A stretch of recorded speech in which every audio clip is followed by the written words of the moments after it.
Anyhow Najma, ಈಗಿನ ಪೊಲಿಟಿಕ್ಸಲ್ಲಿ youths part in today's politics ಏನು ಹೇಳಕ್ಕೆ ಇಷ್ಟಪಡ್ತೀರಾ? ಕಡಿಮೆ ಆಗ್ತಿದೆ. ಬೀಯಿಂಗ್ ಲೈಕ್ ನೋಡಿ, ಸ್ವತಂತ್ರ ನಂತರ ಇಡೀ ಮುಸ್ಲಿಂ ಕಮ್ಯುನಿಟಿಯಲ್ಲಿ without any political background, without ನನ್ನಪ್ಪ ಮಿನಿಸ್ಟರ್ ಅಲ್ಲ, ನನ್ನಪ್ಪ MLA ಅಲ್ಲ, ನನ್ನಪ್ಪ ಅಟ್ಲೀಸ್ಟ್ ಒಬ್ಬ ಗ್ರಾಮ ಪಂಚಾಯತ್ ಮೆಂಬರು ಅಲ್ಲ, ಅಂಥವ್ರ ಮಗಳಾಗಿ ಅಥವಾ ನನ್ನಂತಹವರು ಪಾಲಿಟಿಕ್ಸ್ಗೆ ಬರುವಂಥ ಸಂಖ್ಯೆ ತುಂಬ ಕಡಿಮೆ. 1947 ಇದುವರೆಗೂ ಕೂಡ ಹೆಣ್ಮಕ್ಳು, ಮುಸ್ಲಿಂ ಹೆಣ್ಮಕ್ಳು ಬಂದಿರೋದೇ ಬೆರಳೆಣಿಕೆಯಷ್ಟು. ಅವರೆಲ್ಲ ಯಾರು ಅಂತಂದರೆ ಅವರ ಒಂದು ಪೊಲಿಟಿಕಲ್ ಬ್ಯಾಕ್ಗ್ರೌಂಡನ್ನು ಇಟ್ಕೊಂಡು ಬಂದವರು.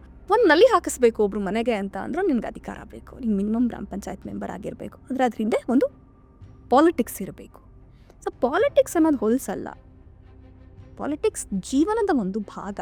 ಸಿದ್ದರಾಮಯ್ಯ ಅವರು ಏನು ದೊಡ್ಡ ಪೊಲಿಟಿಕಲ್ ಬ್ಯಾಕ್ಗ್ರೌಂಡ್ ಅವರು ಏನಲ್ಲ. HD ದೇವೇಗೌಡರು ರೈತರ ಪರವಾಗಿ ಹೋರಾಟ ಮಾಡ್ತಾ ಮುನ್ನೆಲೆಗೆ ಬಂದವರು. ಆಗಲಿಲ್ವಾ? ಅವರೆಲ್ಲರ ಕೈಲಿ ಸಾಧ್ಯ ಆಗಲಿಲ್ವಾ? ಇವತ್ತೆಷ್ಟು ಜನ ಎಕ್ಸಾಂಪಲ್ಸ್ ಇದ್ದಾರೆ. ಪ್ರದೀಪ್ ಈಶ್ವರ್ ಅವರಿದ್ದಾರೆ. ಎಕ್ಸಾಂಪಲ್ಸ್ಗಳನ್ನ ಕೊಡ್ತಾ ಹೋದರೆ ತುಂಬ ಜನ ಇದ್ದಾರೆ ನಾನ್ ಪೊಲಿಟಿಕಲ್ ಬ್ಯಾಕ್ಗ್ರೌಂಡಿಂದ ಬಂದವರು. MLAಗಳಾಗಿಲ್ವಾ ಅವರೆಲ್ಲ? ಸೊ ಶ್ರಮ ಮ್ಯಾಟರ್ಸ್, ನಿಮ್ಮ ಕಮಿಟ್ಮೆಂಟ್ ಮ್ಯಾಟರ್ಸ್. ಹಿಂದೂ ಪರ ಹೋರಾಟಗಾರರಾಗಿರ್ಬೋದು, ತುಂಬ ಕೆಟ್ಟದಾಗಿ ಬರೀತಾರೆ ಕಾಮೆಂಟ್ಗಳು, ಮೆಸೇಜ್ಗಳಲ್ಲಿ, ಸೋಷಿಯಲ್ ಮೀಡಿಯಾಗಳಲ್ಲಿ. ಬರೆಯೋದೇ ನಿಮ್ಮ ಮೇಲೆ ಒಂದೆರಡು ಸಲ ಅಟೆಂಪ್ಟ್ ಕೂಡ ಆಗಿದೆ. ಎಸ್, ಬರೆಯೋದೇನು ಆಕಾಶ್, ಅದೇ ಹೇಳ್ತಾ ಇದ್ನಲ್ಲ, ಅಟೆಂಪ್ಟ್ ಮಾಡ್ತಾರೆ, ಸಾಯಿಸೋದಕ್ಕೆ ನೋಡ್ತಾರೆ. ಅದ್ರ ಆಚೆಗೆ ಅದೆಲ್ಲ ವಿಲ್ ಕೀಪ್ ಇಟ್ ಅಪಾರ್ಟ್. ಅದರಲ್ಲೂ ಆಚೆಗೆ ಒಂದು ಆ್ಯಪಲ್ಲಿ, ಬಿಲ್ಲಿ ಅಂತ ಅದೊಂದು ಆ್ಯಪಲ್ಲಿ ನನ್ನ ಫೋಟೋ ಹಾಕ್ಬಿಟ್ಟು ಸೇಲಿಗಿಟ್ಟಿದ್ರು. ಅಥವಾ ಗರ್ಲ್ಸ್ಗಳನ್ನ ಸೇಲ್ ಮಾಡುವಂಥ ಆ್ಯಪಲ್ಲಿ ಹಾಕ್ಬಿಟ್ಟು ಸೇಲಿಗಿಟ್ಟಿದ್ರು. ನನ್ನ ಫೇಸನ್ನು ಯಾವುದೋ ಒಂದು ಫೋಟೋಗೆ ಸೆಟ್ ಮಾಡಿ ನ್ಯೂಡ್ ಆಗಿರುವಂಥ ದೇಹನ ಅದರಲ್ಲಿ ತೋರಿಸಿ, ಈ ಥರದ್ದೆಲ್ಲ ಆಗ್ತಾ ಇರುತ್ತೆ. ಬಟ್ ಇದನ್ನು ದಾಟ್ಕೊಳ್ಳೋದಿದೆಯಲ್ಲ ಒಂದು ಟೈಮು, ಅದನ್ನೆಲ್ಲ ಮೀರಿ ನಡಿಬೇಕು. ನಾವು ಯಾರ್ದೋ ನೋವುಗಳಿಗೆ ಅಥವಾ ಯಾರ್ದೋ ಕಣ್ಣೀರು ಒರೆಸೋದಕ್ಕೆ ಅಂತ ಹೇಳಿ ಪಾಲಿಟಿಕ್ಸಿಗೆ ಬರೋದು ಅಲ್ವಾ? ಜನ ನೋವು ಅನುಭವಿಸ್ಬಾರ್ದು, ಜನ ಕಣ್ಣೀರತ್ತೆ, ಜನಕ್ಕೆ ಸಮಸ್ಯೆ ಅದನ್ನು ಬಗೆಹರಿಸ್ಬೇಕು ಅಂಥೇಳಿ ನಾವು ಬರೋದು. ನಾವೇ ನಮ್ಮ ನೋವುಗಳಿಗೆ ಅಥವಾ ನಮಗಾಗ್ತಾ ಇರೋ ಹಿಂಸೆಗಳಿಗೆ ನಾವು ಸೋತು ಹೋಗ್ಬಿಟ್ರೆ ಜನರಿಗೆ ಏನು ಮಾಡ್ತೀವಿ? ನಂಗೆ ಒಳ್ಳೆ ಪೇರೆಂಟ್ಸ್ ಸಿಕ್ಕಿದ್ದಾರೆ, ಅವ್ರು ಯಾವುದಕ್ಕೂ ತಲೆ ಕೆಡಿಸ್ಕೊಳ್ಳಲ್ಲ, ಯಾವುದಕ್ಕೂ ತಲೆಗೆ ನನ್ನ ಮಗಳು ಸರಿ ಇದ್ದಾಳೆ, ಆಮೇಲೆ ತಪ್ಪು ಮಾಡಿದ್ರೆ ನಾನು ಹೇಳ್ತೀನಿ, ನಾವೇ ಹೇಳ್ತೀವಿ ಸರಿ ಇದ್ದಾಳೆ, ಅವಳು ಸರಿ ದಾರಿಲಿ ಹೋಗ್ತಾ ಇರೋದಕ್ಕೆ ಇಷ್ಟೆಲ್ಲ ಮಾತಾಡ್ತಿದ್ದಾರೆ, ಇಷ್ಟೆಲ್ಲ ಕಮೆಂಟ್ ಮಾಡ್ತಿದ್ದಾರೆ. ಕಮೆಂಟ್ ಮಾಡೋರ್ಗೇನೋ ಒಂದು ತರ್ಕ ಇರಲ್ಲ, ಒಂದು ಐಡಿಯಾಲಜಿ ಇರಲ್ಲ. ಸೊ ಎಲ್ಲ ಸೊಂಟದ ಕೆಳಗಿನ ಭಾಷೆ ಉಪಯೋಗಿಸಿ ಬಾಯಿಗೆ ಬಂದಂಗೆ ಮಾತಾಡ್ತಾರೆ. ಏನು ಮಾಡ್ತಾರೆ? ನನ್ನ ಅಮ್ಮಂಗೆ ಬೈತಾರೆ. ನನ್ನ ಅಮ್ಮಂಗೆ ಬೈಯೋದೇನು, ಅವ್ರ ಅಮ್ಮಂಗೆ ಬೈಯೋದೇನು? ಪಾಪ ಇವ್ರ ಅಮ್ಮಂಗೆ ಬೈಕೋತಾ ಇದ್ದಾನಲ್ಲ ಗುರು ಅಂತ ಅಂದ್ಕೊಂಡು ನಾಗಾಡು ಸುಮ್ಮನೆ ಆಗ್ತೀನಿ ಅಷ್ಟೇ. ನಾನು ಜಾಸ್ತಿ ತಲೆ ಕೆಡಿಸ್ಕೊಳಕ್ಕೆ ಹೋಗಲ್ಲ.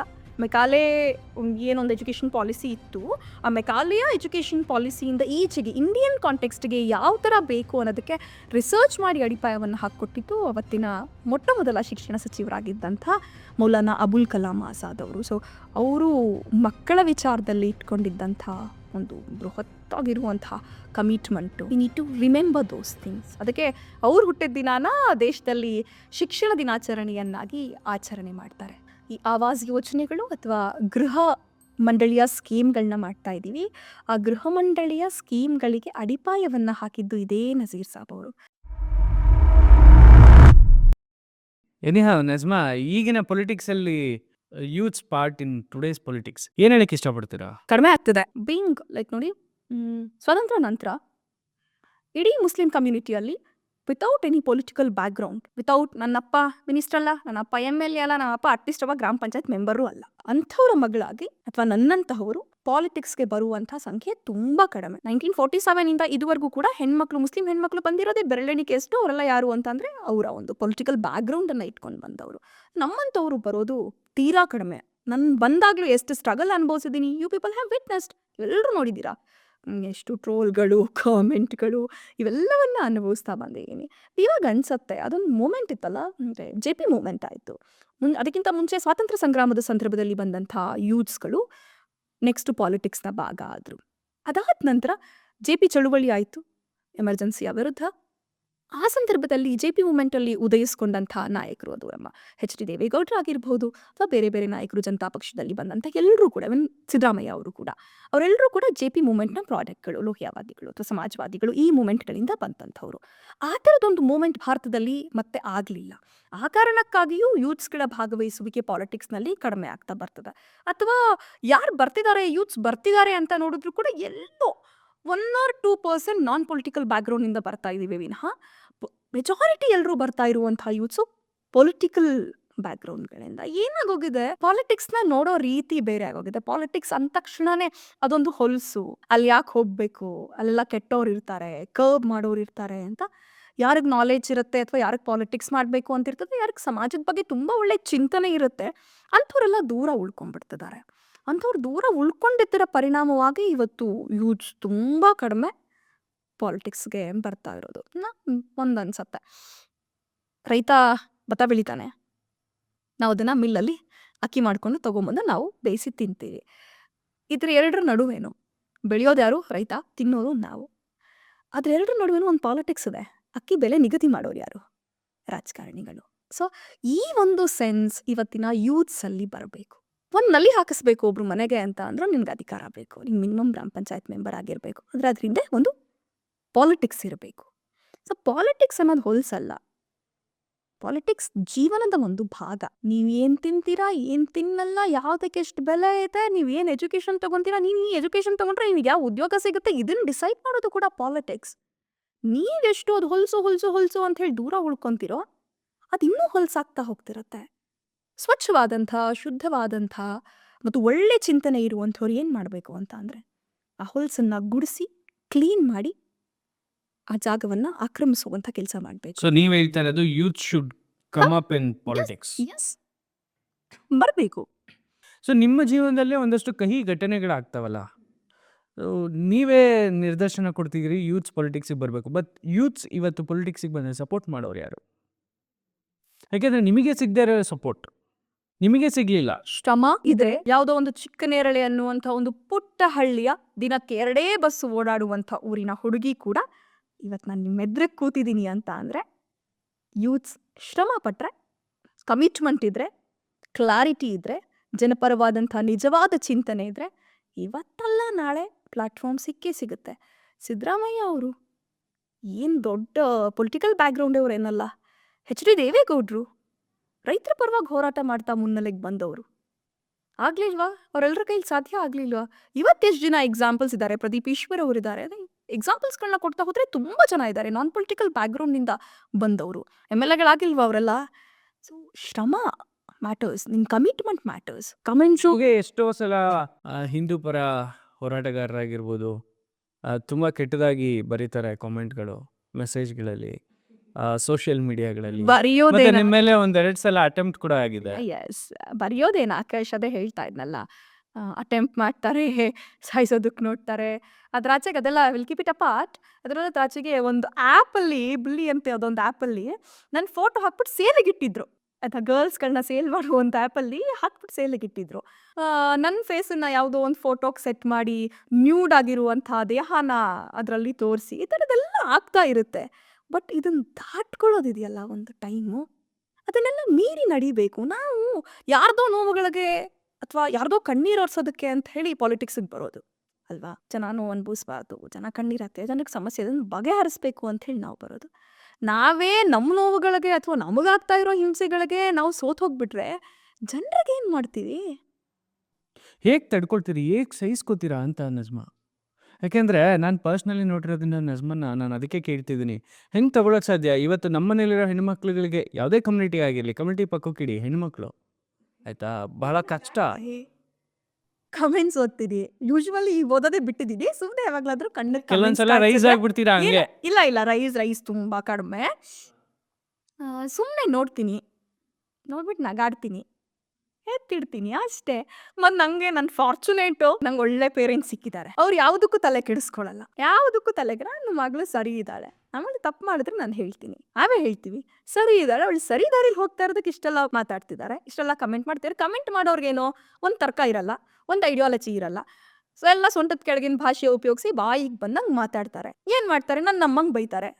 ನನ್ನ ಅಮ್ಮಂಗೆ ಬೈಯೋದೇನು, ಅವ್ರ ಅಮ್ಮಂಗೆ ಬೈಯೋದೇನು? ಪಾಪ ಇವ್ರ ಅಮ್ಮಂಗೆ ಬೈಕೋತಾ ಇದ್ದಾನಲ್ಲ ಗುರು ಅಂತ ಅಂದ್ಕೊಂಡು ನಗಾಡು ಸುಮ್ಮನೆ ಆಗ್ತೀನಿ ಅಷ್ಟೇ. ಜಾಸ್ತಿ ತಲೆ ಕೆಡಿಸ್ಕೊಳಕ್ಕೆ ಹೋಗಲ್ಲ, ಬೇಸರನೂ ಮಾಡ್ಕೊಳ್ಳಲ್ಲ. ಬಟ್ ಅದೇ ಕಮೆಂಟ್ಸ್ಗಳು ಕನ್ಸ್ಟ್ರಕ್ಟಿವ್ ಆಗಿದ್ರೆ ಅಥವಾ ನನ್ನ ಮಾತುಗಳು ತಪ್ಪು ಅಂತ ಅನ್ಸೋ ಥರಕ್ಕೆ ಯಾರಾದರೂ ಕನ್ಸ್ಟ್ರಕ್ಟಿವ್ ಆಗಿ ಮಾಡಿದ್ರೆ ಅದನ್ನು ಸೀರಿಯಸ್ ಆಗಿ ತಗೊಳ್ತೀನಿ. ನನ್ನಲ್ಲಿ ಏನಾದರೂ ಬದಲಾವಣೆ ಬೇಕಾ ಅನ್ನೋದನ್ನು ನಾನು ನೋಡ್ತೀನಿ ಅಷ್ಟೇ.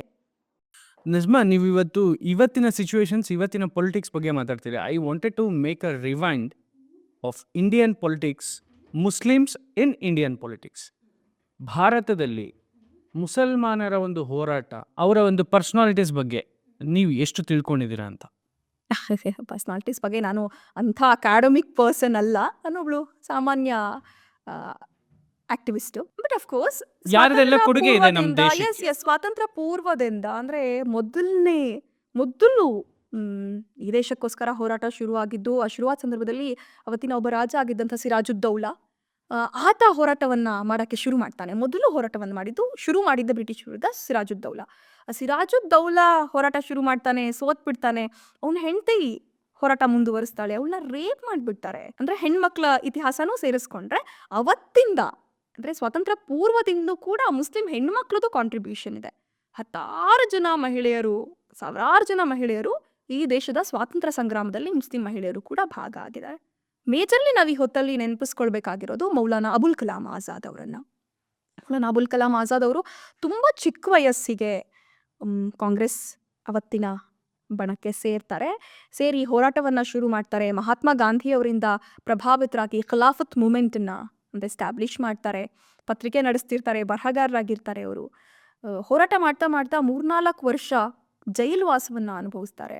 ಆ ಜೈಲುವಾಸವನ್ನು ಅನುಭವಿಸಿದ ನಂತರವೂ ಅವ್ರು ಯಾವತ್ತೂ ಕಾರಣಕ್ಕೂ ತನ್ನ ಐಡಿಯಾಲಜಿಕಲ್ ಕಮಿಟ್ಮೆಂಟ್ ಜೊತೆಗೆ ಕಾಂಪ್ರಮೈಸೇ ಆಗಲ್ಲ. ಬ್ರಿಟಿಷರು ತುಂಬ ಆಫರ್ ಮಾಡ್ತಾರೆ ಅವರಿಗೆ, ಐಡಿಯಾಲಜಿಕಲಿ ಕಮಿಟೇ ಆಗಲ್ಲ ಅವರು. ಮತ್ತು ದೇಶ ವಿಭಜನೆ ಸಂದರ್ಭದಲ್ಲೂ ಅವ್ರಿಗೆ ಆಫರ್ಸ್ ಬರುತ್ತೆ. ನಾನು ಗಾಂಧಿಯನ್ ಐಡಿಯಾಲಜಿಯನ್ನು ನಂಬಿರೋನು, ಅಹಿಂಸಾ ತತ್ವವನ್ನು ನಂಬಿರೋನು, ನನಗೆ ಇಂಡಿಯಾ ಅಷ್ಟೇ ನನಗೆ ಮುಖ್ಯ, ಭಾರತ ಅಷ್ಟೇ ಮುಖ್ಯ ಅಂತ ಹೇಳ್ತಾರೆ.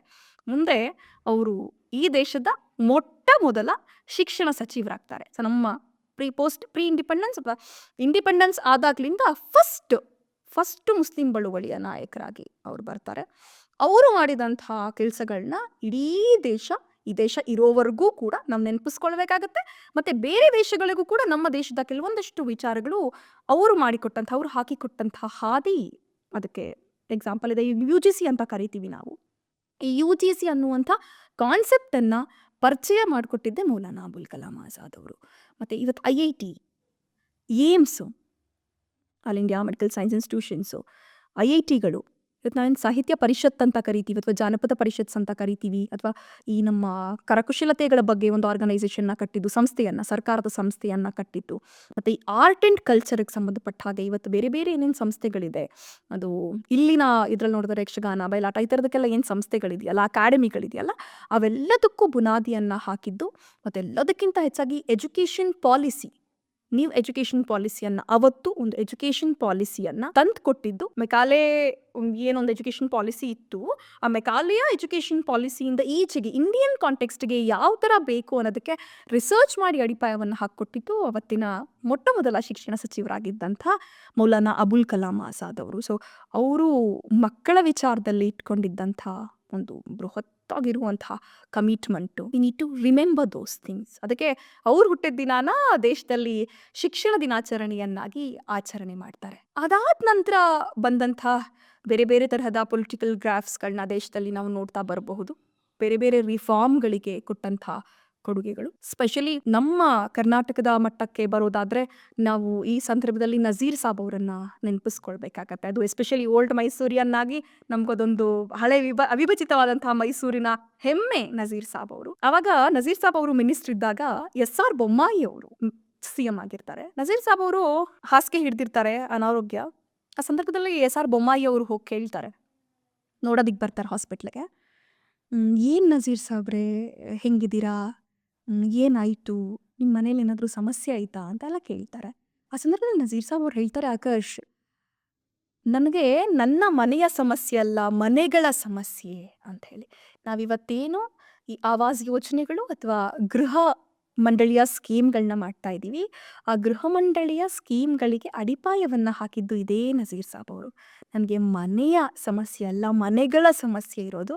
ಪ್ರತಿ ವರ್ಷ ನಮ್ಮ ರಾಜ್ಯ ಸರ್ಕಾರ 1,800 ಚಿಲ್ಲೇನೋ ಮನೆಗಳನ್ನ ಪ್ರತಿ ವರ್ಷ ಸ್ಯಾಂಕ್ಷನ್ ಮಾಡ್ತಾ ಬಂದರೆ ಇನ್ನೊಂದು 20 ವರ್ಷಕ್ಕೆ ಮನೆ ಇಲ್ಲದೆ ಇರೋರಿಗೆಲ್ಲ ಮನೆ ಸಿಗುತ್ತೆ ಅಂಥೇಳಿ ತಾಲೂಕುವಾರು, ಕಾನ್ಸ್ಟಿಟ್ಯೂನ್ಸಿವಾರು ಲೆಕ್ಕವನ್ನು ಅವತ್ತಿನ ಮುಖ್ಯಮಂತ್ರಿ ಆಗಿದ್ದಂಥ SR ಬೊಮ್ಮಾಯಿ ಅವರ ಎದುರಿಗೆ ಹಾಸಿಗೆಯಲ್ಲಿ ಇದ್ದಂಥ ನಜೀರ್ ಸಾಬ್ ಅವರು ಇಡ್ತಾರೆ. ಇವತ್ತೇನು ನಾವು ನಿರಾಶ್ರಿತರ ಯೋಜನೆ 3 ಲಕ್ಷ ಬರ್ತಾ ಇದೆ, 4 ಲಕ್ಷ ಬರ್ತಾ ಇದೆ ಅಂತ ಮಾತಾಡ್ತೀವಲ್ಲ, ಇದಕ್ಕೆ ಅಡಿಪಾಯವನ್ನು ಹಾಕ್ಕೊಟ್ಟವರು ನಜೀರ್ ಸಾಬ್ ಅವರು. ಅದಷ್ಟೇ ಅಲ್ಲ, ಇವತ್ತಿನ ಪಂಚಾಯತ್ ನಾವೆಲ್ಲರೂ ಗ್ರೌಂಡ್ ಲೆವೆಲ್‌ನ ಪಾಲಿಟಿಕ್ಸ್ ನಮ್ಮೆಲ್ರದ್ದು ಶುರುವಾಗೋದು ಅಲ್ಲಿಂದ. ಗ್ರಾಮ ಪಂಚಾಯತಿ, ತಾಲೂಕ್ ಪಂಚಾಯತಿ, ಜಿಲ್ಲಾ ಪಂಚಾಯತಿ, 3 ಟೈರ್ ಪಂಚಾಯತ್ ಕಾನ್ಸೆಪ್ಟ್‌ಗಳನ್ನ ಇಂಟ್ರೊಡ್ಯೂಸ್ ಮಾಡಿದ್ದು ಮತ್ತೆ ಅದನ್ನ ಮಾಡೋದಕ್ಕೆ ಇಲ್ಲಿ ಮಂಡಲ್ ಪಂಚಾಯಿತಿಗಳಂತ ಏನು ಕರಿತಿದ್ವಿ, ಅದನ್ನ ಕಾನ್ಸೆಪ್ಟನ್ನ ಶುರು ಮಾಡಿಸಿದ್ದೇನೆ ನಜೀರ್ ಸಾಬ್ ಅವರು. ಜೊತೆಗೆ ಈ ಬೋರ್ವೆಲ್ ಅವ್ರನ್ನ ನೀರ್ ಸಾಬ್ ಅಂತಾನು ಕರೀತಾರೆ. ಯಾಕಂದ್ರೆ ಒಂದ್ಸತಿ ಅವರು ಎಲ್ಲೋ ಟ್ರಾವೆಲ್ ಮಾಡ್ತಿರ್ತಾರೆ. ಒಬ್ಬ ಗರ್ಭಿಣಿ ಹೆಣ್ಮಗಳು ಒಂದು 3 ಕಿಲೋಮೀಟರ್ ದೂರದಲ್ಲಿರುವಂತಹ ಒಂದು ಬಾವಿಯಿಂದ ಮನೆಗೆ ಕುಡಿಯೋಕೆ ನೀರನ್ನ ಸೇದ್ಕೊಂಡು ಹೋಗ್ತಿರ್ತಾಳೆ. ಆ ಟೈಮಲ್ಲಿ ಮಿನಿಸ್ಟರ್ ಆಗಿದ್ದಂಥ ಇವ್ರು ನೋಡಿ ಇದಕ್ಕೊಂದೇನಾದ್ರೂ ಪರಿಹಾರ ಕಂಡು ಹಿಡಿಬೇಕು ಅಂತ ಹೇಳಿ ಈ ಬೋರ್ವೆಲ್ ಕಾನ್ಸೆಪ್ಟನ್ನ ವಿದೇಶಕ್ಕೆ ಹೋಗಿ ಕೈಗೊಸಿನ ಬೋರ್ಗಲ್ ಏನಿರುತ್ತೆ ಅದು ಆ ಬೋರ್ಗಲ್ ಕಾನ್ಸೆಪ್ಟನ್ನ ಇಂಟ್ರೊಡ್ಯೂಸ್ ಮಾಡ್ತಾರೆ ಕರ್ನಾಟಕಕ್ಕೆ. ಅದಕ್ಕೆ ಅವರನ್ನ ನೀರ್ ಸಾಬ್ ಅಂತ ಕರೀತಾರೆ. ತುಂಬಾ ಕಡೆ ನಾನು ನೋಡಿದ್ದೀನಿ ಹಳೆ ಬೋರ್ವೆಲ್ಗಳಲ್ಲೆಲ್ಲ ಅವ್ರ ಹೆಸರನ್ನ ಕೆತ್ಸಿ ನೀರ್ ಸಾಬ್ ಅಂತ ಹಾಕ್ಸಿಟ್ಟಿದ್ದಾರೆ. ಅಂದ್ರೆ ಎಲ್ಲರ ಮನೆಗಳಿಗೂ ಶುದ್ಧವಾದಂತಹ ನೀರು ಸಿಗಬೇಕು, ಅವ್ರವ್ರಲ್ಲೇ 2 ಬೋರ್ವೆಲ್ಗಳು ಹಾಕಬೇಕು ಅಂತ ಹೇಳಿ ಆ ಬೋರ್ವೆಲ್ ಕಾನ್ಸೆಪ್ಟನ್ನ ನೀರ್ ಸಾಬ್ ಅವರು ಇಂಟ್ರೊಡ್ಯೂಸ್ ಮಾಡ್ತಾರೆ. ನಾವು ಅವರನ್ನ ಇವತ್ತು ದೊಡ್ಡ ಮಟ್ಟದಲ್ಲಿ ನೆನಪಿಸ್ಕೊಳ್ಬೇಕು. ನನಗೆ ಖುಷಿ ಇದೆ, ಪಂಚಾಯತ್ ರಾಜ್ ಡಿಪಾರ್ಟ್ಮೆಂಟಲ್ಲಿ ನಜೀರ್ ಸಾಬ್ ಅವರ ಹೆಸರಿನಲ್ಲೇ ಮೈಸೂರಿನಲ್ಲಿ ಒಂದು ಅಧ್ಯಯನ ಕೇಂದ್ರ ಇದೆ. ಅದ್ಭುತವಾಗಿ ಅದು ಕೆಲಸ ಮಾಡ್ತಾ ಇದೆ. ಅದಾದ ನಂತರವೂ ಕೂಡ ಕರ್ನಾಟಕದಲ್ಲಿ ತುಂಬ ಒಳ್ಳೊಳ್ಳೆ ಪೊಲಿಟಿಷಿಯನ್ಸ್ ಒಂದು ಶಾರ್ಟ್ ಟರ್ಮ್ ಇದೀನಪ್ಪ ತರಹದವರು ಐಡಿಯಾಲಜಿಕಲ್ ಪಾಲಿಟಿಕ್ಸನ್ನು ಕಟ್ಕೊಟ್ಟವರು ಕೂಡ ಇದ್ದಾರೆ. ಮತ್ತು ಸಿ ಎಂ ಇಬ್ರಾಹಿಂ ಅವರನ್ನು ಕೂಡ ನೆನಪಿಸ್ಕೊಳ್ಬೇಕಾಗತ್ತೆ. ಏವಿಯೇಷನ್ ಮಿನಿಸ್ಟರ್ ಆಗಿದ್ದಂಥ ಸಂದರ್ಭದಲ್ಲಿ ಅವರು ಒಂದು ಏವಿಯೇಷನ್ನ ಒಂದು ಕ್ರಾಂತಿಯನ್ನೇ ಮಾಡಿದ್ರು. ವಿಮಾನ ಹಾರಾಟವನ್ನ ದರವನ್ನ ಕಡಿಮೆ ಮಾಡೋದ್ರ ಜೊತೆಗೆ ಅಲ್ಲಲ್ಲಿ ವಿಮಾನ ನಿಲ್ದಾಣಗಳನ್ನ ಮಾಡೋದ್ರ ಕಾನ್ಸೆಪ್ಟು ಇದನ್ನೆಲ್ಲ ಚೆನ್ನಾಗಿ extinction plans and affordable prices. Affordable prices short term ಅಲ್ಲಿ ಅವ್ರಿಗೆ ಸಿಕ್ಕಂತ ಕೆಲವೊಂದು ಶಾರ್ಟ್ ಟೈಮ್ ಅಲ್ಲಿ ಅದನ್ನು ಕೂಡ ಮಾಡಿದ್ರು. ಇವಾಗ ಯುಟಿ ಖಾದರ್ ಅವರಿದ್ದಾರೆ, ಜಮೀರ್ ಅಹ್ಮದ್ ಅವರಿದ್ದಾರೆ, ಇವ್ರುಗಳೆಲ್ಲ ಮಾಡ್ತಾ ಬರ್ತಿದ್ದಾರೆ. But when it comes to political representation of Muslims ನನಗೆ ಯಾವಾಗಲೂ ಅನ್ಸುತ್ತೆ ನಮ್ಮ ಪರ್ಸೆಂಟೇಜ್ಗೆ ಅನುಗುಣವಾಗಿ ಜಿಸ್ಕಿ ಜಿತ್ನಿ ಹಿಸ್ಸೆದಾರಿ ಜಿಸ್ಕಿ ಜಿತ್ನಿ ಭಾಗೇದಾರಿ ಉಸ್ಕಿ ಉತ್ನಿ ಹಿಸ್ಸೆದಾರಿ ಅಂತ ಒಂದು ಹಿಂದಿನಲ್ಲಿ ಗಾದೆ ಇದೆ. ಅಂದರೆ ಯಾರ್ದು ಎಷ್ಟು ಭಾಗವಹಿಸುವಿಕೆ ಇದೆ ಅಷ್ಟು ಅವರಿಗೆ ಪಾಲು ಸಿಗಬೇಕು ಅಂತ. ನಾವು 18% ಇದ್ದೀವಿ. 18% ಲೆಕ್ಕದಲ್ಲಿ ನೋಡೋದಾದರೆ ಒಂದು 30 ಜನ ಮುಸ್ಲಿಂ MLAಗಳಿರಬೇಕು. ಈಗ 8-9 ಜನ ಇದ್ದಾರೆ ಅಷ್ಟೇ. ಇದು ಇನ್ಕ್ರೀಸ್ ಆಗಬೇಕು. ಮತ್ತೊಂದಷ್ಟು ಒಳ್ಳೊಳ್ಳೆ ಚಿಂತನೆ ಇರುವಂಥವರು ಮುನ್ನೆಲೆಗೆ ಬರಬೇಕು. ಮತ್ತು ಹೆಣ್ಮಕ್ಳಿಗೆ ವಿಶೇಷವಾಗಿ ಇಂಡಿಯನ್ ಪಾಲಿಟಿಕ್ಸ್ ಕಂಟೆಸ್ಟ್ನಲ್ಲಿ ಮುಸ್ಲಿಂ ಹೆಣ್ಮಕ್ಳಿಗೆ ಹೆಚ್ಚೆಚ್ಚು ಅವಕಾಶಗಳು ಸಿಗಬೇಕು. ಯಾರೋ ಒಬ್ಬರು ನಜ್ಮಾ ಹೆಪ್ತುಲ್ಲಾ ಮತ್ತು ಯಾರೋ ಇನ್ನೊಬ್ಬರು ಮೆಹಬೂಬಾ ಮುಫ್ತಿ ತರಹದವರು ಅಲ್ಲಿ ಡಾಮಿನೆಂಟ್ ಮುಸ್ಲಿಂ ಏರಿಯಾಗಳಿದೆ ಅನ್ನೋ ಕಾರಣಕ್ಕೆ ಬರ್ತಿದ್ದಾರೆ. ಹೇಗೆ SC/ST ಗಳಿಗೆ ರಿಸರ್ವೇಷನ್ ಇದೆ, ಆ ಥರ ಮುಸಲ್ಮಾನರಿಗೂ ಕೂಡ ಒಂದು ರಿಸರ್ವೇಷನ್, ಎಸ್ಪೆಷಲಿ ಮುಸ್ಲಿಂ ಹೆಣ್ಮಕ್ಳಿಗೆ ಪೊಲಿಟಿಕಲ್ ರೆಪ್ರೆಸೆಂಟೇಷನ್ಗೋಸ್ಕರ ಒಂದು ಅವಕಾಶ ಸಿಗಬೇಕು. ಅದ್ರ ಜೊತೆಲಿ ನಿಮ್ಮ ಕಮ್ಯುನಿಟಿಯಲ್ಲಿ ಇಷ್ಟೇ ಇಲ್ಲ, ಇನ್ನು ಸಾಹಿತ್ಯ ಕ್ಷೇತ್ರಕ್ಕೆ ಕೊಟ್ಟಿರೋವಂಥವ್ರು ಇದ್ದಾರೆ. ಭಾಳ ದೊಡ್ಡ ಕೊಡುಗೆ ನಮ್ಮ ಕರ್ನಾಟಕದ. ಹೇಳಿ, ನಿಂಬಾಯಲ್ಲೇ ಕೇಳೋದು ಭಾಳ ಇಷ್ಟ ನನಗೆ. ಅದನ್ನ ತುಂಬ ಹಿಂದೆಯಿಂದ ಶುರು ಮಾಡಬೇಕಾಗತ್ತೆ. ಅಕ್ಬರ್ ಅಲಿ ಅವರಿಂದ ಹಿಡಿದು ಸ್ವಾತಂತ್ರ್ಯ ಪೂರ್ವದಲ್ಲೂ ಕೂಡ ಎಲ್ಲ ರಾಜಮನೆತನಗಳಲ್ಲಿ ಇದ್ದಂಥ ಆಸ್ಥಾನ ಕವಿಗಳಲ್ಲಿ, ಕನ್ನಡ ಕವಿಗಳಲ್ಲಿ ಮುಸಲ್ಮಾನರು ಕೂಡ. ಅದಾದ ನಂತರ ಅಕ್ಬರ್ ಅಲಿಯವರಾಗಿರ್ಬೋದು, ಅದಕ್ಕಿಂತ ಮುಂಚೆ 19ನೇ ಶತಮಾನದಲ್ಲಿ ಶಿಶುನಾಳ ಶರೀಫರು ತರವಲ್ಲ ತಾಗಿ ನಿನ್ನ ತಂಬೂರಿ ಸ್ವರ ಬರದೇ ಬಾರಿಸದಿರು ತಂಬೂರಿ ಅಂತ ಹೇಳ್ತಾರೆ. ಅದಕ್ಕೆ ಬಸವಣ್ಣ ಹೇಳಿದಂಥ ದೇಹವೇ ದೇಗುಲ ಆ ಕಾನ್ಸೆಪ್ಟನ್ನು ಇಟ್ಕೊಂಡು ಅವರ ತತ್ವಪದವನ್ನು ದೇಹವ ನೋಡಿರಣ್ಣ ಅಂತ ಹೇಳಿ ತತ್ವಪದಗಳನ್ನ ರಚನೆ ಮಾಡ್ತಾರೆ. ಅಲ್ಲಿಂದ ಒಂದು ಸ್ಟ್ರಾಂಗ್ ಆಗಿರುವಂಥ ಸಾಹಿತ್ಯಿಕ ಕೊಡುಗೆ ಮುಸಲ್ಮಾನರಿಂದ ಶುರುವಾಗುತ್ತೆ. ಅದಾದ ನಂತರ ಶಿಶುನಾಳ ಶರೀಫರ ನಂತರ, ಸ್ವಾತಂತ್ರ್ಯ ನಂತರ ಬರುವಂಥ BA ಸನದಿಯವರಾಗಿರ್ಬೋದು, ಅಕ್ಬರ್ ಅವರಾಗಿರ್ಬೋದು. ಕನ್ನಡಕ್ಕೆ ಒಂದು ನೆನಪಿಸ್ಕೊಳ್ಬೇಕು, ಬಸವಣ್ಣನವರನ್ನ ಅತ್ಯದ್ಭುತವಾಗಿ ಕನ್ನಡಕ್ಕೆ ಲಿಂಗಾಯತ ತತ್ವವನ್ನು, ಲಿಂಗಾಯತ ಧರ್ಮವನ್ನು ಕಟ್ಕೊಟ್ಟಿದ್ಯಾರು ಅಂತ ಅಂದರೆ ರಂಜಾನ್ ದರ್ಗಾ ಅವರು. ಅದ್ರ ಜೊತೆಗೆ ಸಾಂಸ್ಕೃತಿಕ ಲೋಕದ ಭಿನ್ನತೆಗಳನ್ನು, ವಿಭಿನ್ನತೆಗಳನ್ನು, ಇಡೀ ಕರ್ನಾಟಕದ ಸಂಸ್ಕೃತಿಯನ್ನು ಜನರ ಎದುರಿಗೆ ಇಟ್ಟಂಥ ಸಾಂಸ್ಕೃತಿಕ ಚಿಂತಕರಾಗಿರುವಂಥ ರಹಮತ್ ತರೀಕೆರೆರವರು. ಅದು ಲಕ್ಷಾಂತರ ಮಕ್ಕಳಿಗೆ ಪ್ರೀತಿಯ ಮೇಸ್ಟ್ರಾಗಿ ಅವರು ಕನ್ನಡ ಪರಿಚಾರಕೆಯನ್ನು ಮಾಡ್ತಾ ಇರುವಂಥದ್ದು, ಅವರ ಮಾತುಗಳು, ಅವರ ಅಧ್ಯಯನಗಳು ಮತ್ತು ಅವರು ಮಾಡಿರುವಂಥ ರಿಸರ್ಚ್ಗಳನ್ನು ಓದೋದು ನಮ್ಮ ಕೈಲಂತೂ ಸಾಧ್ಯ ಇಲ್ಲ. ಅಷ್ಟು ಗಾಢವಾಗಿ, ಅಷ್ಟು ನೀಟಾಗಿ ಕನ್ನಡದ ಸಂಸ್ಕೃತಿಯನ್ನು ದಾಖಲು ಮಾಡಿದಂಥ ರಹಮತ್ ತರೀಕೆರೆ ಅವರಾಗಿರ್ಬೋದು. ಕನ್ನಡ ಅಂತ ಅಂದರೆ ನಮ್ಮೆಲ್ಲರ ಬಾಯಲ್ಲೂ ಬರುವಂಥ ಹಾಡು ಜೋಗದ ಸಿರಿ ಬೆಳಕಿನಲ್ಲಿ, ತುಂಗೆಯ ತೆನೆ ಬೆಳಕಿನಲ್ಲಿ, ನಿತ್ಯೋತ್ಸವ ತಾಯಿ ನಿತ್ಯೋತ್ಸವ ಅಂತ ಹೇಳಿ ಕನ್ನಡದ ನಿತ್ಯೋತ್ಸವವನ್ನು ಮಾಡಿದಂಥ ಕವಿ ನಿಸಾರ್ ಅಹಮದ್ ಅವರು. ಅಂದರೆ ಅವ್ರು ಬರೀ ಕನ್ನಡದ ಬಗ್ಗೆ ಬರೆದ್ರು ಅಥವಾ ಮುಸ್ಲಿಂ ಆಗಿ ಬರೀ ಕನ್ನಡದ ಕಾನ್ಸೆಪ್ಟ್ ಕಂಟೆಕ್ಸ್ಟಲ್ಲಿ ಬರೆದ್ರು ಅನ್ನೋದು ಅಲ್ಲ, ಅವರು ಬೆಣ್ಣೆ ಕದ ನಮ್ಮ ಕೃಷ್ಣ ಅಂತ ಹೇಳಿ ಕೃಷ್ಣನ ಬಗ್ಗೆನೂ ಕೂಡ ಹಾಡು ಬರೀತಾರೆ. ಈ ಟೈಮಲ್ಲಿ ಇನ್ನೊಬ್ರನ್ನ ನೆನಪಿಸ್ಕೊಳ್ಬೇಕಾಗತ್ತೆ, ನಟವರ ಗಂಗಾಧರ. ಅದ್ಭುತವಾದ ಹಾಡು. ಯಾವ ಊರಿನ ಕನ್ನಡದ ಶಿವರಾತ್ರಿಗಳು ಶಿವರಾತ್ರಿ ಸಂಭ್ರಮಗಳು ನಟವರ ಗಂಗಾಧರ ಹಾಡಿಲ್ದೆ ಮುಗಿಯೋದೇ ಇಲ್ಲ. ಅದನ್ನ ಬರೆದಂಥ ಎಸ್ ಕೆ ಕರೀಂ ಖಾನ್ ರವರು ಕೊಟ್ಟಂಥ ಕನ್ನಡಕ್ಕೆ ಕೊಡುಗೆ, ಚಿತ್ರ ಸಾಹಿತ್ಯಕ್ಕೆ ಕೊಟ್ಟಂಥ ಕೊಡುಗೆಯನ್ನು ಕೂಡ ನಾವು ನೆನಪಿಸ್ಕೊಳ್ಬೇಕಾಗತ್ತೆ. ಅದ್ರ ಜೊತೆಗೆ ಕನ್ನಡದ ಸಾಹಿತ್ಯ ಅಥವಾ ಮುಸ್ಲಿಂ ಸಾಹಿತ್ಯದ ಬಗ್ಗೆ ಮಾತಾಡಬೇಕಾದ್ರೆ ತುಂಬ ಇಂಪಾರ್ಟೆಂಟ್ ಆಗಿ ನೆನಪಾಗೋದು ಲಂಕೇಶ್ ಅವರು. ಲಂಕೇಶ್ ಪತ್ರಿಕೆಯ ಮೂಲಕ ಅವಕಾಶವನ್ನು ಮಾಡಿಕೊಟ್ಟಂತಹ ಸಾರಾ ಅಬೂಬಕ್ಕರ್ ಅವರು. ಬಂಡಾಯ ಸಾಹಿತ್ಯದ ನಂತರ ಬಂಡಾಯ ಸಾಹಿತ್ಯದ ಸಮಕಾಲೀನವಾಗಿ ಸಾರಾ ಅಬೂಬಕ್ಕರ್ ಮುಸ್ಲಿಂ ಹುಡುಗಿ ಒಬ್ಬಳು ಶಾಲೆ ಕಲಿತದ್ದು, ಅಥವಾ ಚಂದ್ರಗಿರಿಯ ತೀರದಲ್ಲಿ ಈ ತರಹದ ಮುಸ್ಲಿಂ ಬವಣೆಗಳನ್ನು ಕಂಡುಂಡೋದು ಬೇರೆ ಇನ್ಯಾರೋ ಮುಸ್ಲಿಮರ ನೋವುಗಳನ್ನು ಬರೆಯೋದು, ಮುಸ್ಲಿಂ ಹೆಣ್ಣು ಮಕ್ಕಳ ತೊಳಲಾಟಗಳನ್ನು ಹೇಳೋದು ಬರೆಯೋದು ಬೇರೆ ಥರ. ಆದರೆ ಮುಸ್ಲಿಂ ಹೆಣ್ಣು ಮಕ್ಕಳ ನೋವನ್ನು ತಾನೊಬ್ಬಳು ಅನುಭವಿಸಿದವಳಾಗಿ ಸಾರಾ ಅಬೂಬಕ್ಕರ್ ಅವರಿಗೆ ಮೋಟಿವೇಟ್ ಮಾಡಿ ಬರೆಸಿದಂಥ ಲಂಕೇಶ್ ಅವರು. ಬಾನು ಮುಷ್ತಾಕ್ರವರು ಅವರ ಹಸೀನಾ ಮತ್ತು ಈ ಥರ ಕಥೆಗಳನ್ನಂತೂ ಓದಿದ್ರೆ ಇಡೀ ಮುಸ್ಲಿಂ ಹೆಣ್ಣು ಮಕ್ಕಳ ಜೀವನ ಹೆಂಗಿರುತ್ತೆ ಅನ್ನುವಂಥ ನಿಮ್ಮ ಕಣ್ಣು ಮುಂದೆ ಪಾಸಾಗೋ ಥರ ಬಾನು ಮುಷ್ತಾಕ್ ಅವರು ಬರೀತಾರೆ. ಬಾನು ಮುಷ್ತಾಕ್ ಅವರು DB ರಜಿಯಾರ್ ಅವರ ಪದ್ಯ ಸಾಹಿತ್ಯ ಕವಿತೆಗಳನ್ನ ಅವರು ಬರೆದಿದ್ದು. ಇವೆಲ್ಲವೂ ಕೂಡ ಕನ್ನಡಕ್ಕೆ ಅದ್ಭುತವಾದಂಥ ಕೊಡುಗೆಯನ್ನು ಕೊಟ್ಟಿರೋರು. ಹಸನ್ ನಯೀಮ್ ಸುರ್ಕೋಡ ಅಂತ ರೈಟರ್ ಇದ್ದಾರೆ. ಅವರು ಲೋಹಿಯಾನ ಎಷ್ಟು ಚೆನ್ನಾಗಿ, ಸಮಾಜವಾದವನ್ನು ಕನ್ನಡದಲ್ಲಿ ಅವರಷ್ಟು ಚೆನ್ನಾಗಿ ಅರ್ಥ ಮಾಡಿಸಿದವ್ರು ಇಲ್ಲವೇ ಇಲ್ಲ. ಹಸನ್ ನಯೀಮ್ ಸುರ್ಕೋಡರವರು ಲೋಹಿಯಾರ್ ಅವರ ಟ್ರಾನ್ಸ್ಲೇಷನ್ಗಳನ್ನ ಮಾಡ್ತಾರೆ. ನಮಗೆ ದೂರದಾಗಿರುವಂಥ ಅಥವಾ ಹಿಂದಿ ಉರ್ದು ಕವಿತೆಗಳನ್ನು ಅಥವಾ ಹಿಂದಿ ಉರ್ದು ರೈಟಿಂಗ್ಸ್ಗಳನ್ನು ಅಮೃತಾ ಪ್ರೀತಮ್ನ ಕನ್ನಡಕ್ಕೆ ಪರಿಚಯ ಮಾಡಿಕೊಡ್ತಾರೆ. ಸಾಹಿರ್ ಲೂಧಿಯಾನ್ವಿಯನ್ನ ಕನ್ನಡಕ್ಕೆ ಪರಿಚಯ ಮಾಡಿಕೊಟ್ಟವರು ಹಸನ್ ನಯೀಮ್ ಸುರ್ಕೋಡರವರು. ಅದಾದ ನಂತರ ಬರುವಂಥ ಪೀರ್ ಪಾಷಾ ಅವರಾಗಿರ್ಬೋದು, ಅಥವಾ ಈಗ ತುಂಬ ನೀವು ನೋಡ್ಬೋದು ಸೋಷಿಯಲ್ ಮೀಡಿಯಾ ಓಪನ್ ಮಾಡಿದ್ರೆ ಅಥವಾ ಪ್ರಜಾವಾಣಿದೋ ವಿಜಯ ಕರ್ನಾಟಕದ ಯಾವ ಪೇಪರ್ದು ಕಾಂಪಿಟೇಷನ್ನು, ಕವಿತೆ ಕಾಂಪಿಟೇಷನ್, ಕತೆ ಕಾಂಪಿಟೇಷನ್, ಸಾಹಿತ್ಯದ ಸ್ಪರ್ಧೆಗಳು ನಡೆದ್ರೆ ಅಲ್ಲಿ ಪ್ರೈಸ್ ಲಿಸ್ಟಲ್ಲಿ ಫಸ್ಟಲ್ಲೋ ಸೆಕೆಂಡಲ್ಲೋ ಇರುವಂಥ ನಮ್ಮ ಫಾತಿಮಾ ರಲಿಯಾ ಹೆಚ್ಮಾಡಿ ಆಗಿರ್ಬೋದು, ಮುಸ್ತಫಾ ಆಗಿರ್ಬೋದು, ದಾದಾಪೀರ್ ಜೈಮನ್ ಆಗಿರಬಹುದು, ಇವರೆಲ್ಲರೂ ಕೂಡ ಆರಿಫ್ ರಾಜ್ ಅವರಾಗಿರ್ಬೋದು, ಚಾಂದ್ ಬಾಷಾ ಆಗಿರ್ಬೋದು, ಇವರೆಲ್ಲರೂ ಕೂಡ ಅವತ್ತಿನಿಂದ ಇವತ್ತಿನವರೆಗೂ ಕನ್ನಡವನ್ನು ಬೆಳೆಸೋದಕ್ಕೆ ಒಂದು ಬೃಹತ್ ಕೊಂಡಿಯಾಗಿ ಒಂದು ಬೃಹತ್ ಕೊಡುಗೆಯನ್ನು ಕೊಡ್ತಾನೇ ಬಂದಿದ್ದಾರೆ. ಸಾಹಿತ್ಯ ಲೋಕ ಅಂತ ಬಂದಾಗ ಇವರೆಲ್ಲರನ್ನು ನಿಸಾರ್ ಅಹಮದ್ ಅವ್ರ ಹೆಸರನ್ನು ತೆಗ್ದಾಕಾಗುತ್ತಾ? ಸಾಹಿತ್ಯ ಅಂತಂದಾಗ, ಕನ್ನಡದ ಸಾಹಿತ್ಯ ಅಂದಾಗ ರಂಜಾನ್ ದರ್ಗಾ ಅವ್ರನ್ನ ತೆಗ್ದಾಕಾಗುತ್ತಾ? ಶಿಶುನಾಳ ಶರೀಫ್ರನ್ನ ತೆಗ್ದಾಕಾಗುತ್ತಾ? ಕರೀಂ ಅವ್ರನ್ನ ಎಸ್ ಕೆ ಕರೀಂ ಖಾನ್ ಅವ್ರನ್ನ ತೆಗ್ದಾಕಾಗುತ್ತಾ? ಶೇಖಲಿ ಅಂತ ನಮ್ಮ ಮೈಸೂರಿನವರು ಇತಿಹಾಸ ತಜ್ಞರು ಎಷ್ಟು ಅದ್ಭುತವಾಗಿ ನಮ್ಮ ಒಡೆಯರ್ ಕಾಲದ ಇತಿಹಾಸವನ್ನ ಕಟ್ಕೊಟ್ಟಿದ್ದಾರೆ ಅಂತ ಅಂದ್ರೆ, ಕೆಂಪೇಗೌಡರ ಕೆಂಪೇಗೌಡರ ಇತಿಹಾಸ ಕಟ್ಕೊಟ್ಟಿದ್ದಾರೆ. ಲಂಡನ್ ಹೋಗಿ PhD ಮಾಡ್ಕೊಂಡು ಬರ್ತಾರ ಅವರು. ಮುಜಫರ್ ಅಸಾದಿ, ಪಾಲಿಟಿಕ್ಸ್ ಮಾತಾಡಬೇಕಾದ್ರೆ ಮುಜಫರ್ ಅಸಾದಿ ಅವ್ರನ್ನ ಬಿಟ್ಟು ಮಾತಾಡೋ ಹಾಗೆ ಇಲ್ಲ. ಪೊಲಿಟಿಕಲ್ ಸೈನ್ಸ್ನ ಅವರು ನಮ್ಮ ಮೈಸೂರು ವಿಶ್ವವಿದ್ಯಾಲಯದ ಡೀನ್ ಆಗಿ ಅವರೊಂದು ಪೊಲಿಟಿಕಲ್ ಸೈನ್ಸ್ಗೆ ಅಥವಾ ಈ ಕರ್ನಾಟಕದ ಇಂಡಿಯಾದ ಪೊಲಿಟಿಕಲ್ ಸಿನಾರಿಯೋಗಳ ಬಗ್ಗೆ ಅವ್ರು ನಡೆಸಿರುವಷ್ಟು ಅಧ್ಯಯನ ಬೇರೆ ಇನ್ಯಾರೂ ನಡೆಸಿರೋಕ್ಕೆ ಸಾಧ್ಯ ಇಲ್ಲ. ಅದು ಕೂಡ ಪೊಲಿಟಿಕಲ್ ಸೈನ್ಸ್ಗೆ ಡಾಕ್ಟರ್ ಮುಜಫರ್ ಅಸಾದಿರವರು ಕೊಟ್ಟಂಥ ಕೊಡುಗೆ ಕೂಡ ತುಂಬ ದೊಡ್ಡದು. ಹೀಗೆ ಕನ್ನಡದ ಎಲ್ಲ ವಿಭಾಗಗಳಿಗೂ ಕೂಡ ಮುಸಲ್ಮಾನರ ಕೊಡುಗೆ ಅಫ್ಕೋರ್ಸ್ ಇದ್ದೇ ಇದೆ. We must remember that as well. ನಾವು ಅದನ್ನು ನೆನಪಿಸ್ಕೊಳ್ಳಬೇಕಾಗತ್ತೆ. ಇವಾಗಂತೂ ಎಷ್ಟು ಚೆನ್ನಾಗಿ ಬರೀತಾರೆ ಅಂದರೆ, ಎಷ್ಟು ಚೆನ್ನಾಗಿ ಈ ಪದ್ಯಗಳನ್ನ ಪ್ರೆಸೆಂಟ್ ಮಾಡೋದು. ಮುವಾದ್ ಅಂತ ಇದ್ದಾರೆ, ಮುವಾಜ್ಜಿ ಎಷ್ಟು ಅದ್ಭುತವಾಗಿ ಇದು ಮಾಡ್ತಾರೆ. ಮತ್ತು ಅಬ್ದುಲ್ ರಶೀದ್ ಅಂತ, ನೀವು ಆಕಾಶವಾಣಿನಲ್ಲಿ, ನಮ್ಮ ಆಕಾಶವಾಣಿಯ ಡೈರೆಕ್ಟರ್ ಆಗಿದ್ದಾರೆ ಈಗ ಮೈಸೂರು ಆಕಾಶವಾಣಿ, ಅವರು ಕೂಡ ಎಷ್ಟು ಅದ್ಭುತವಾಗಿ ಕನ್ನಡ ಕಟ್ಟುವಂಥ ಕೆಲಸವನ್ನು ಮಾಡ್ತಿದ್ದಾರೆ. ಅವ್ರ ಜೊತೆಗೆ ಬಿ ಎಂ ಬಶೀರ್ ಅವರ ಸಾಹಿತ್ಯವೂ ಕೂಡ ಕನ್ನಡದ ಬಂಡಾಯ ಸಾಹಿತ್ಯಕ್ಕೆ ಒಂದು ರೀತಿ ಒಂದು ಮೇನ್ ಪಿಲ್ಲರ್ ಥರ ಅವರ ಸಾಹಿತ್ಯ ಇದೆ. ಇವತ್ತಿಗೂ ಕೂಡ ಅವರು ಬರೆಯುವಂಥ ಬರವಣಿಗೆ, ಮತ್ತು ಲಂಕೇಶ್ವರ ಕಾಲದಲ್ಲಿ ಅವರ ಅಣ್ಣ ಬರಿತಾ ಇದ್ರು ರಶೀದ್ ಅವರು. ಅವರ ಪುಸ್ತಕಗಳನ್ನ ಒಂದಷ್ಟು ನೋಡಿದಾಗ ಅದ್ಭುತ ಅಂತ ಅನ್ಸುತ್ತೆ.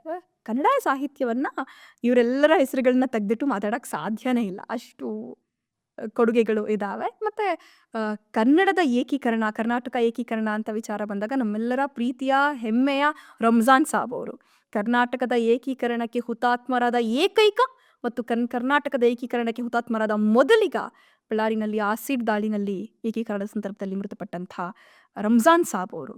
ಕರ್ನಾಟಕದ ಪರಂಪರೆಗೆ ಮುಸಲ್ಮಾನರ ಕೊಡುಗೆ ಕೂಡ ತುಂಬ ದೊಡ್ಡದಿದೆ. Thanks for watching this wonderful episode. So ಇದೇ ರೀತಿ ಪ್ರತಿಯೊಂದು ಎಪಿಸೋಡನ್ನು ಕೂಡ ವಿನೂತನವಾಗಿ ವಿಶೇಷವಾಗಿ ನಿರ್ಮಾಣ ಮಾಡ್ತಾ ಇದ್ದೇವೆ. ಇದಕ್ಕೆ ನಿಮ್ಮೆಲ್ಲರ ಸಹಕಾರನೂ ಇರಲಿ. ತಪ್ಪದೇ ಸಬ್ಸ್ಕ್ರೈಬ್ ಮಾಡಿ ಕನ್ನಡ ಪಾಡ್ಕಾಸ್ಟ್. ಹಾಗೆ ಈ ವಿಡಿಯೋ ನಿಮಗೆ ಇಷ್ಟ ಆದರೆ ಮಿಸ್ ಮಾಡದೆ ಶೇರ್ ಮಾಡಿ, and don't miss to like our episodes. Thanks for watching. Subscribe ಮಾಡಿ ಆ್ಯಂಡ್ ಬೆಲ್ ಐಕಾನ್ನ ಕ್ಲಿಕ್ ಮಾಡಿ so that every episode is gonna be notified. Keep watching. Spread smile forever.